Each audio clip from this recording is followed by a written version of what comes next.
Hi everyone. So now on the second attempt going live on my Facebook page for a heart-to-heart with Karen Aiyana Birch, a Divine Life Mastery Coach. And thanks to everyone for your patience as we figured out the technology. We now both know what to do, so hopefully, both fingers crossed, it is going to work. And we can have this. There she is. She's there. Beautiful. And I'm bringing. Yay. See, we are amazing and you're all amazing. And thank you for those who've been patient. Yeah. Hey, Maz. We're just about to have a conversation with Karen Aiyana Birch, Divine Life Mastery Coach, amazing woman. She's going to talk about conscious relating, about her Divine Life Mastery program, empowerment, balance, and sacred. There you are. Hello. Yes. Yay. Yay. Awesome. Okay. Okay, so brilliant. I'm really chuffed that worked now, and just want to say how beautiful you look. Oh, thank you very much. Yeah. Yeah. I gotta put my glasses on so I can see you better. All the better to see you with. Yeah. I'm getting all these so messages. Karen. Yes. Okay, I'm just going to go straight into it. Go for it. But actually, yeah, what I want to say, first of all, how would you, to anyone who's watching this, how would you define, because we're going to talk about personal and professional stuff, how would you define your work in the world and, you know, your place in the world, so people who are watching know about you? Yeah, well, my passion, and it sounds quite vague at the outset, is about restoring paradise to earth and within us all. So I really believe in kind of restoring ourselves to this kind of natural divine blueprint, you know, that every one of us is divine and is of nature, and we're meant to be whole. We're meant to be living lives that are joyful. We're meant to be living in a balanced way. We're meant to be, you know, feeling kind of bliss and feeling wholeness and feeling in our power. And the earth as well is meant to be a paradise for us. It's not meant to be the way that it is. You know, the way that our normal life is not normal. It's not realistic. It's not natural. And so I work with people on a one-to-one basis. You know, I do energetic treatments and coach and teach mastery practices in order to bring people back to that state of divine natural wholeness. And I'm also, you know, writing a book and teaching about communities, bringing the same kind of thread of, you know, different teachings into how communities could be formed on the earth, or communities could be improved, and you know, and bring that into workshops and ceremonies and things like that. So that's the kind of the essence. Wow. Yeah, that really aligns with my own sort of sense of purpose. I totally get what you're saying. I wonder, I'm going to go off from what I was going to do originally straight away. That's me. I just go with the flow. So you talk about paradise, and that's, you know, your passion, and how the way that we live now isn't natural. So how, like, have you always known that, or is this a realization that you've come to through some awakening? You know. Well, that's a really good question. Actually, when I was a child, I mean, I grew up in what a lot of people would consider a little paradise. It was a tiny little village in the middle of Cornwall, and there were just fields, and I could play, and my summers were filled with picking blackberries and playing in the woods and going off on my little adventures. It was safe. But even as a little child, I Hmm. would get this kind of sense, I would have this sort of vision of some place where people were really kind to each other, where people were graceful and held a kind of honor and nobility. I mean, these are words that obviously I know now that I didn't know then, but it was just from what I could see, where people were kind Yeah. to each other and to animals and to nature. There was beauty and reverence and love woven into everything. And even in that idyllic little community that I grew up in, you know, I wasn't Hmm. seeing that. And I just felt like you know, that's what it was about. And where is this? Does this exist? And as I, you know, grew older, you know, when I discovered spirituality, I was kind of like, oh, okay, no, it exists in here. I have to find it in here. So I kind of let go of trying to kind of create that, or feeling like I had to find it somewhere outside of myself. And I went to look for it inside my being. And I found it.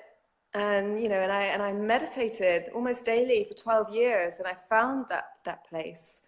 But then, of course, you know, realizing the wholeness of reality, of the creation, what is within is without, as above, so below, then it's like, well, actually, what is happening on our planet, and what is happening in our relationship with each other, and what is happening on this human level? Like, yes, I can access those states of bliss and paradise within myself when I meditate and when I kind of let the rest of the world disappear. Yeah. But we're in this world. And so, you know, and so the moment I come back to my human reality, you know, the pain and the challenges are still there. So therefore, you know, it was about then working with that stuff. Right. Yeah. No, I totally get you. It's a conversation I've been having with a friend of mine recently, who taught me transcendental meditation, actually. Like, you know, I have my own practices that I've been doing for many years as well. And I totally relate to knowing that sense of ecstasy and bliss and oneness with everything through the practices, whatever they might be.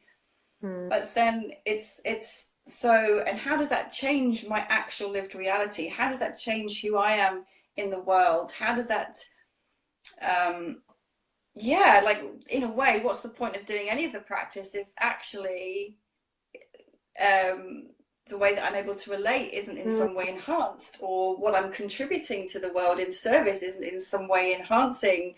You know, if I still scream and shout at people, or, you know, what's the point? So how do we, it's like the integration, Exactly. like the embodiment. Bringing the heaven and the earth together. And yeah, and that's, you know, that's exactly it, that I found that I got into a state where it was almost like I could live in a kind of meditation. Like if I could stay in this state of being where everything is just a meditation. So I almost wouldn't react to things anymore. And, you know, and there are these enhancements that happen in your life because you know, you can be walking around with your heart open, feeling love for people, and you can get a stronger sense of intuition and guidance, you know, kind of aligning with things. But then what my experience is that, and this is what really nailed it for me, was that I could be in this blissful paradise within, but then I'd start a relationship with somebody, or I'd be in a relationship with somebody, and I'm giving my power away left, right, and center. Sorry to laugh. I'm laughing because I recognise that in myself, not because I'm. Yeah, it's like I know. So it's like, you know, I'm allowing somebody to kind of abuse me, and I'm doing it because I'm trying to be enlightened. So I'm trying to, you know, that there was this, you know, I remember a particular crucial point where I was allowing myself to receive all of this abuse, and inside I was like, I'm not enlightened until I can stand here and feel nothing in response, until I can stand here and just feel love, and, you know, and let this just wash over me. I'm not enlightened, so therefore this is really good training. This is good for me. That's exactly.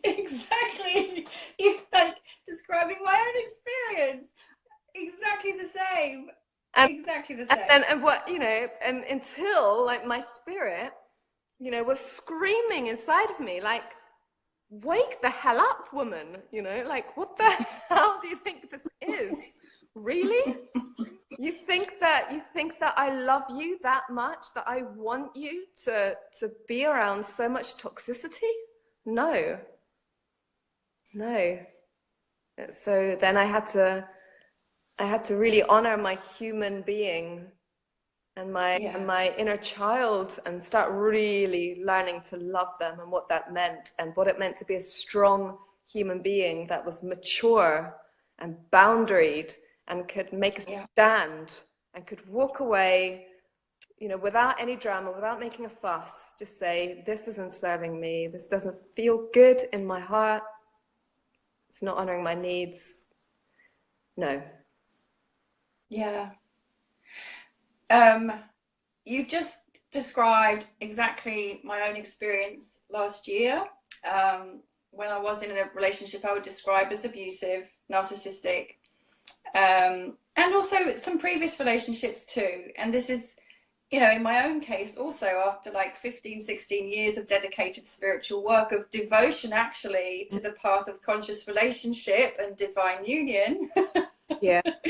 And you know, it's ironic, but of course the lessons were coming, but they were really, really painful and difficult. And the things that other spiritual people around me would then say was, we're all one. You know, but that was then the thing that I would be using against myself, which is exactly what you were saying, was, well, if I really were, you know, the person I want to be, I would be able to stand here and love this man and love what's coming at me and transmute it into love, because, you know, that's what we do, spiritual beings. We transmute the pain, we transmute the anger, we transmute all the violence, we transmute it. But I couldn't, and I judged myself really harshly for not being able to do that. I didn't think, this is actually painful for my being, you know, because I am incarnated as this being. Yeah. Actually, what you need to do is take yourself out of the situation and just say, whoop, and just say no. Yeah. And actually, that's the most spiritual thing you can do right now. Yeah. But that didn't occur to me. And I think sometimes we can really take all this spiritual lingo and use it against ourselves. Totally. Yeah, spirituality can be so brutal to ourselves. So brutal. When we're trying to kill the ego, it's that thing of like trying to kill the self. Yeah. So that there isn't anything there anymore. And it's, you know, and it can be beautiful, but it's essentially, it is kind of a spiritual bypass, and it is another way of being harmful to oneself, because who created the ego? Who created the self, if not your own spirit, if not the divine? You're destroying your own creation. You're creating separation in anything that we do. Yeah, that doesn't feel whole, that doesn't feel good. Any dishonoring of that is just reinforcing separation. And it is part of the kind of, you know, one thing that I'm really passionate about teaching is about wholeness, not light, wholeness. You know, right. There's so much focus on the light, focus on the light, beautiful beings of love and light. And I'm kind of taking the piss, but it's coming from how I used to be, you know, that I would be walking around wanting to be like an angel, basically. Yeah. It's like that was my kind of in my vision. It was like to be an angel, to be so pure and ethereal and light, and, you know, just to kind of float along the earth. This is what I was like before. And then you deny the dark, and the dark is really necessary. You know, we need the dark, we need the matter, we need the power, we need the boundaries, the assertiveness. There has to be this wholeness. We're in this, I feel like we're in this phase now in life where it's really, you have to be bringing heaven and earth together. You have to be bringing the light of your spirit into the darkness and matter and physicality of your body. They have to be one. Yep. Yeah, again, I'm, balance. yeah, so totally with you. It's really interesting. It's just like I resonate so much. For me, this feels like it's sprung from, my passion for sort of female, no, not female, for feminine spirituality, really, because I've been very immersed in sort of the awakening feminine and goddess spirituality as well, sexual awakening for women. And for me, this notion of that merger, that inner merger, has come so much from that, and sort of, it's really not about going out there into the stratosphere. It's really about bringing that down and in. And so that feels what it's very much about now as well for me. I was going to say something, then it's gone out of my head in terms of, oh, I know. Sorry. Go on. Oh! There it goes. My phone buzzed and it fell over.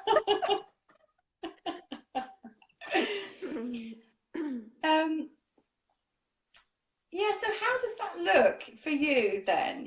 We talk about the integration, we talk about bringing the two together, you've talked about boundaries and assertiveness and maturity.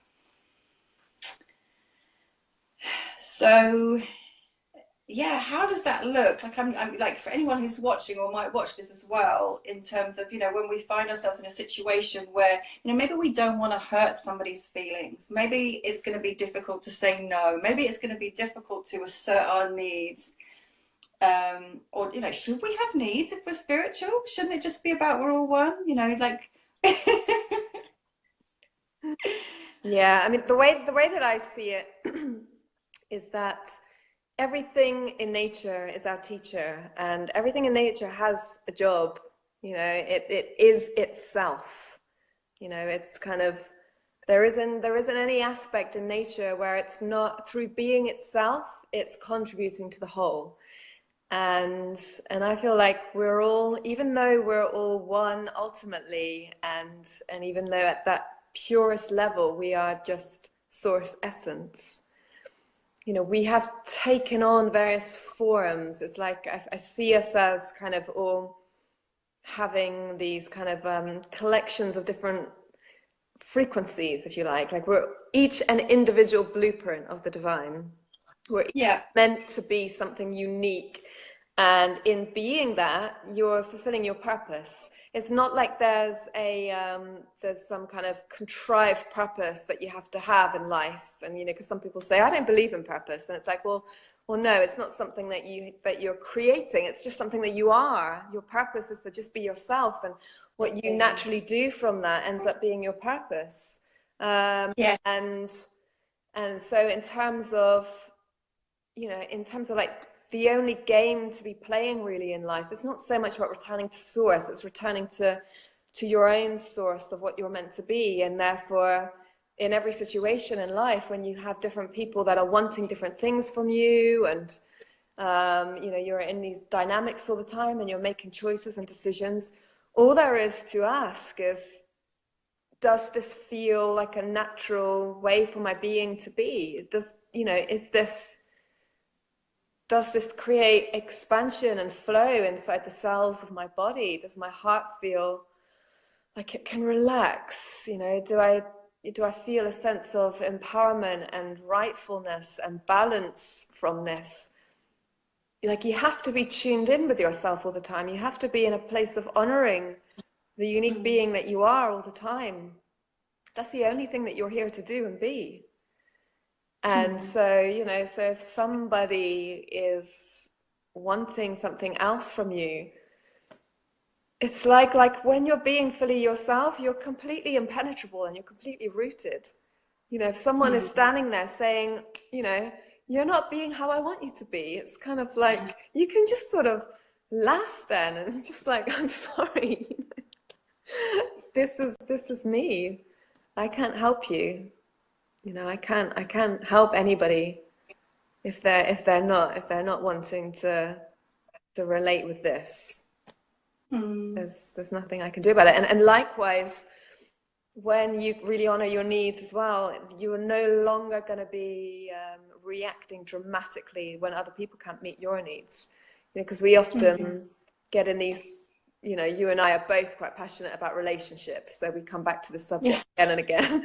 So like in a relationship, there's you find it again and again when somebody is there's the kind of more extreme examples of when someone is a narcissist, or when someone is clearly being a little bit of an asshole or something like this, but there are other examples where someone is they're just not being what you need them to be. They're not being what you want them to be.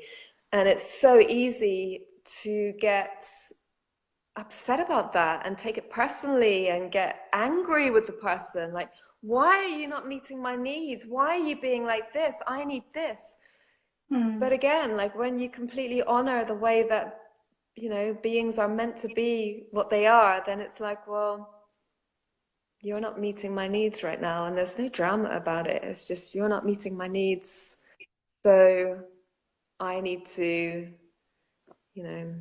go elsewhere or meet them myself, or realize that maybe this isn't working, or maybe I need to work on more deeply filling myself and not expecting this other person to make me happy, or whatever. We're going into more relationshipy stuff now, but I don't know if I fully answered your question. You were asking more about there's so many questions that could spark off from that, really. I mean, needs is a really interesting thing, because I actually personally went through that whole thing in that last relationship of my own that was really traumatic. And at some point, people said to me, well, if you were really evolved and all of that, it's not about needs. An evolved conscious relationship isn't about needs. And then all the books that I'd read about conscious relating were about how to negotiate your needs and how important it is to know your needs. I was really confused. It's like some people are telling me needs, and some people saying I need to really articulate my needs very clearly, otherwise, the relationship's going to go to pot if I don't know what my needs are and I can't articulate them without drama. So it's like, should I have needs? Is it all right to have needs? Is it all right to articulate them? I think the meeting point between, being this kind of ego that's wanting their needs to be met, and being the spiritual being that has not even a self, let alone any needs, is recognizing the spirit within us, is recognizing the divine coming inside of our beings. And therefore it's not, your needs therefore are literally the needs of the divinity within you that is wanting to express itself in certain ways, and wanting to move in certain ways. So like right now, this is another topic, in terms of the aura transformation work that I do. But with that, the idea is that there are these new energies on the planet right now, and our spirits are getting more and more integrated within our cellular structure, which is why a lot of people are finding life quite slow to move through right now, and people are getting very tired, and various different physical symptoms are coming up because the light of their spirit is entering their bodies. And what that means is that it's much harder now to actually go against those inner impulses within your being, because it's not that there's like spirit out there and you're just going out there through the spirit, and anything that's happening in your human self doesn't matter anymore, because spirit is now, there are these shifts happening on the planet, and spirit is integrating within us. Yeah. And that means that your spirit is invested in the choices that you're making. It's no longer kind of out there looking down, trying to guide you. But then if you make mistakes, it doesn't really matter, because it's kind of up there and you're learning, so it's okay.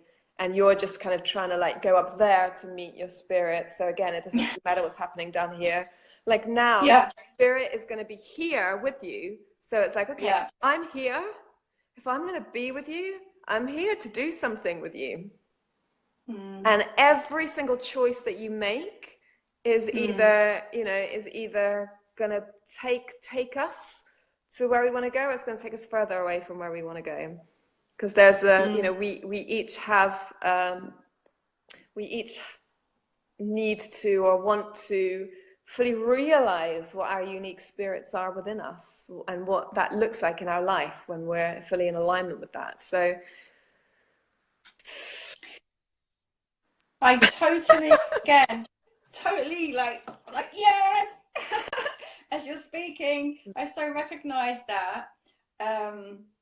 And that's, it's kind of, I'm going to sort of link in there to your divine life mastery, because I think that links in really nicely. And also just say that, like, after everything, I had that sort of realization that for me this year is about mastery, you know, and it's about really recognizing that it's so subtle, the feedback that I get now from every single, literally every single thought, every single feeling, every single action. It's like, wow, there's a response, and it's like that key. I'm really sort of noticing it more and more and more and more.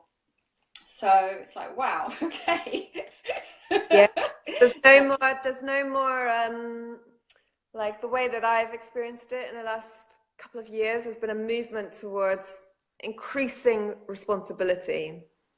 So it's like before, like I used to feel like this kind of divine child with, you know, the, you know, great spirit and Mother Earth, always there kind of looking after me, you know, that would create a nice soft bed if I fell and made a mistake. And, you know, and constant, you know, guidance. And then at some point they kind of push you out of school. They push you out of the nest and say, no, you have to do it. We are now within you. You have to do it now. You have to be the divine. You have to be the master. Yeah. Go and be that, and be a light in the world, and fulfill your purpose, and, you know, make changes happen. And if, you know, and so then it's like the love gets tougher. So when you come off course, it's painful, and then, you know, and it gets more and more brutal until you get it. And like, and at the moment I'm in this phase of like feeling like I'm pinned back in the chair, and I'm like being force-fed the medicine, you know. It's like, take the medicine. Take the medicine. Like, open your eyes wide and take the medicine. Integrate it all, and get fully aligned. Yeah. Oh God, that, like, so much resonance again. And when you just said that thing that you said, I had like this, when was it? I don't know, some years ago, I was in South Africa, and I was there for a training with Shakti, one of my teachers. And I had a dream, because I went to sleep and I asked a question before going to sleep. And it was basically, the question was, you know, how will I know when I know, and what do I need to know? Because like, I was so hungry for awakening, you know. And I went to sleep with that dream, with that question, and then I had the dream and I had the answer. And the answer was, when Mother and Father God enter you. That was the answer. And you just basically said that. But that was the answer. So I've been like waiting for that experience of Mother and Father God entering me, you know, and having that divine union within my own being, which is basically, you know, again, my understanding of that integration and that awakening, which is right here inside. When you were talking though, and questions came up, and so one was, you know, you're talking about this medicine. What is the medicine? What is the medicine? What is the medicine? What is the medicine?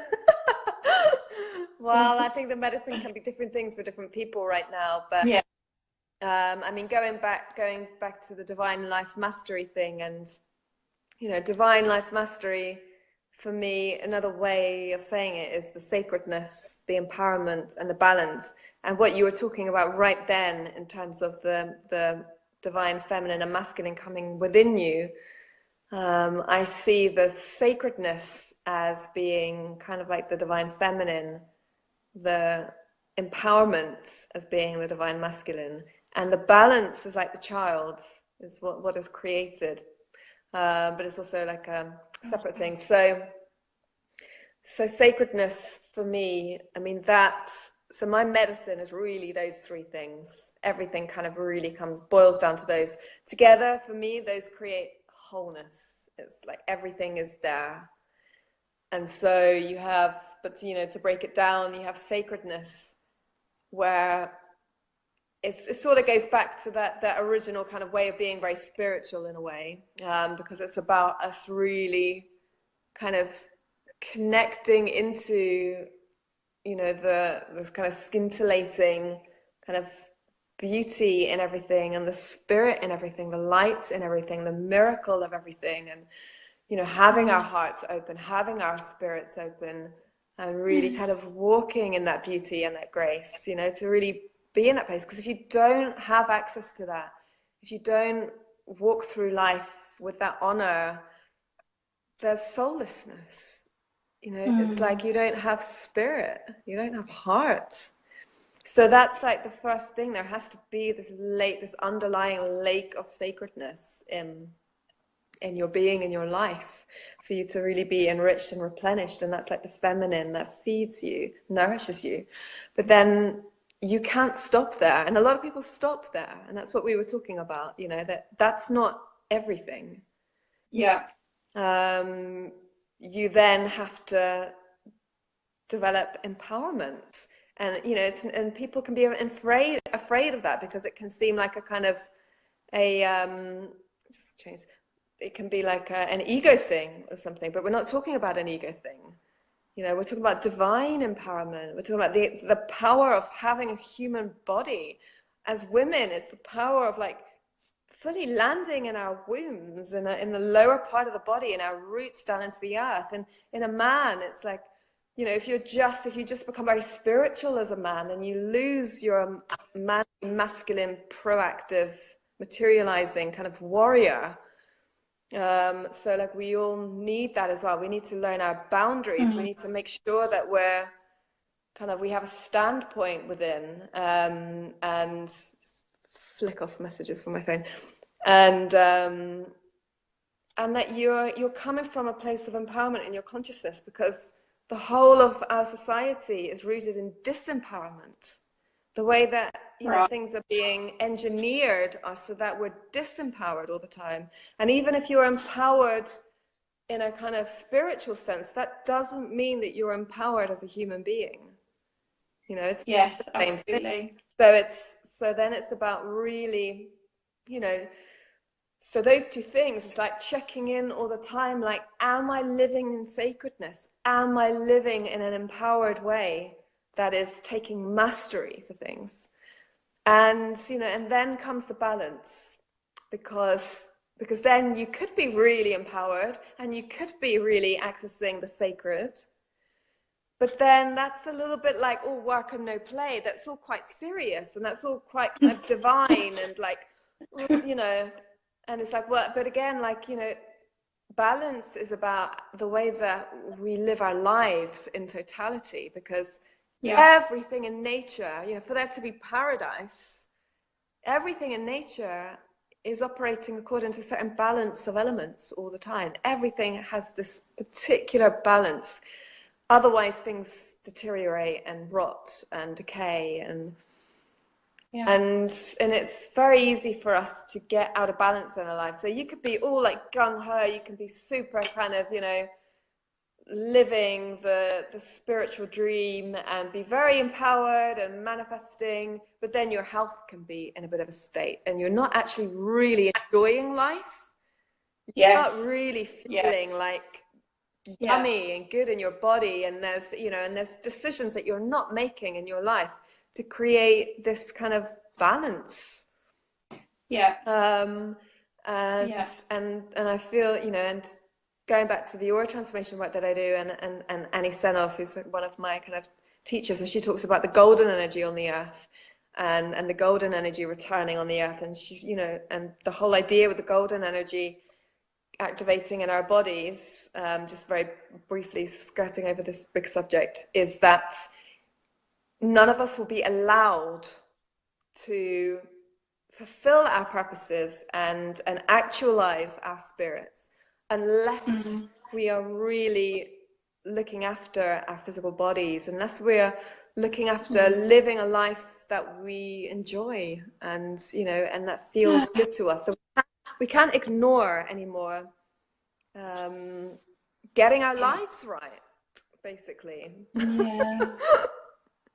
So I've got some questions there. Like, you know, the stuff that you are articulating is beautiful, and I'm really hoping that people watching this and listening to this are going to sort of really hear that message about the balance of masculine and feminine, you know, the sacredness, the empowerment, and that alignment. But so more practically for people who might want to know, so how do I tap into the sacredness of life?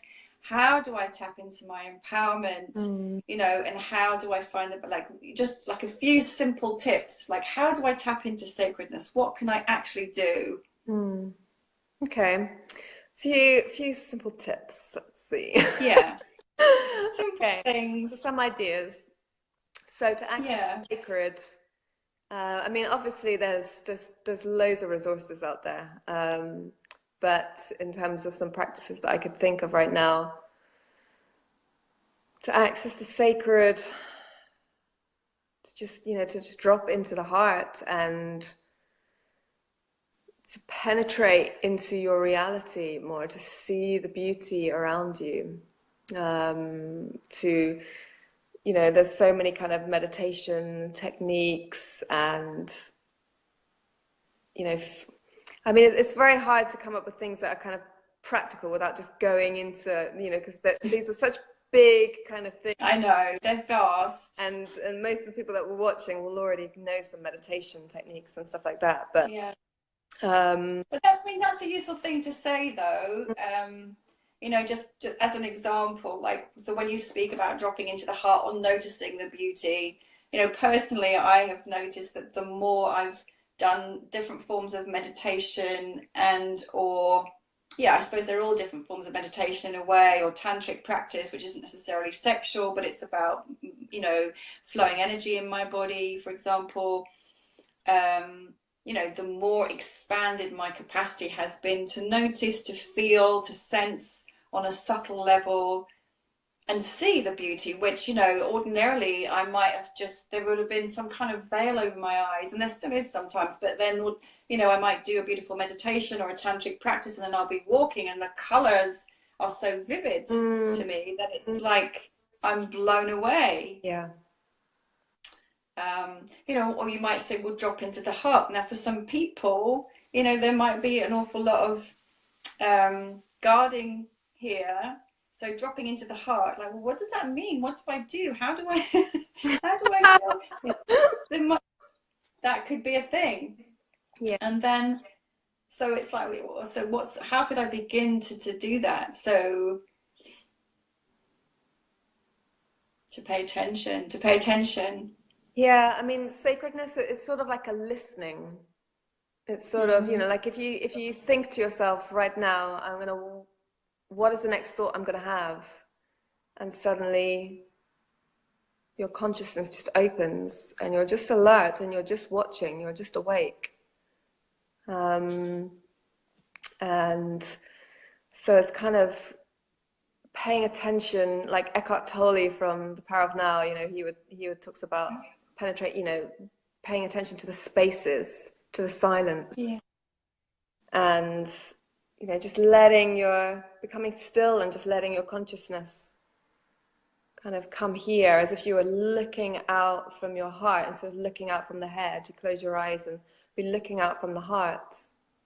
And there's a completely different quality of consciousness that's there. That suddenly feels so much more peaceful. So it's these kind of things with sacredness and ceremony, you know, any kind of ceremony. Whether it's just, you know, before you're about to eat some food, whether you just thank, you feel grateful for where this food has come from on the earth. Or, you know, you can do a simple, I think it's really important, like once a day, to have a kind of ritual where you drop into sacredness. You know, we drop into all of them, actually. You can check in with all of them. But once a day, drop into some kind of sacred practice, even if just for 5 minutes, even if you just bring your your awareness to the heart, and create a kind of awareness all around your being and out into the universe of how miraculous it all is, and feel grateful.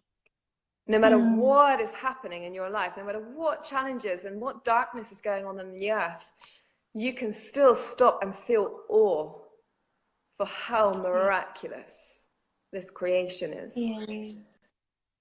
And with empowerment, I think it's really important to check in with your consciousness on a daily basis. Is there disempowerment right now? Or do I feel empowered? Because most of the time people are walking around feeling disempowered. And as well, what can I do to bring power back? Look at all the different areas of your life. Where is there a feeling of disempowerment?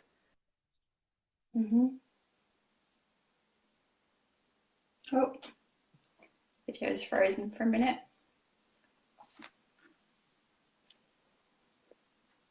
Hello. Oh, it looks like she's frozen. Oh. And with, are you still there? Yeah, you froze for a moment. I can see your face is frozen, but I can hear your voice. Yeah, you've frozen as well. And then my battery is about to die. So. Do you need to plug your phone in? Where did you get to on, yeah, I do need to plug my phone in, but it's in another room, so I'd have to run away and get it for a moment. Okay, well, we can't see you, so it doesn't matter anyway. So, yeah, get your charger. Okay, I'll go and get my charger. Can you hear me? Yeah, I can hear you fine. Okay. Yeah. So I was saying about the empowerment that it's really good to check in with every aspect of your life where there is power loss, and to inquire, what can you do to bring power back into that situation.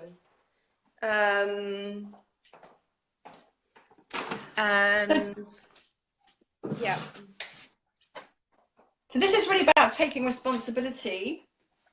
Yes, empowerment is all about taking responsibility.